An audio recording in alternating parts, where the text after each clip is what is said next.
الصدق شيخنا. الرجال هو بنفس المقطع روح شوفه، هو بسرعة اعترف. شوف ليش؟ لأن هو هذا الرجل نفسه إنسان قارئ روايات اللعن والسب. أنا راح أرجع أقول له شنو؟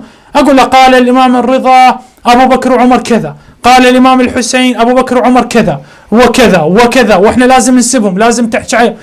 قاعد يقول، هو يقول شيخنا أنا ما عندي مشكلة بهاي الروايات، أنا مصدق، بس أخلاق أهل البيت تتنازل مع الكل. شلون أجاوبه؟ لازم أجاوبه بقرينة حقيقية، أخليه يلزم نفسه بنفسه. نعم هذا الأسلوب لعله أسلوب غريب أنا متفرد به، أحمد الله وأشكره، أحمد الله وأشكره أنه الحمد لله. أتمنى من بقية المعممين يتبعون هذا الأسلوب.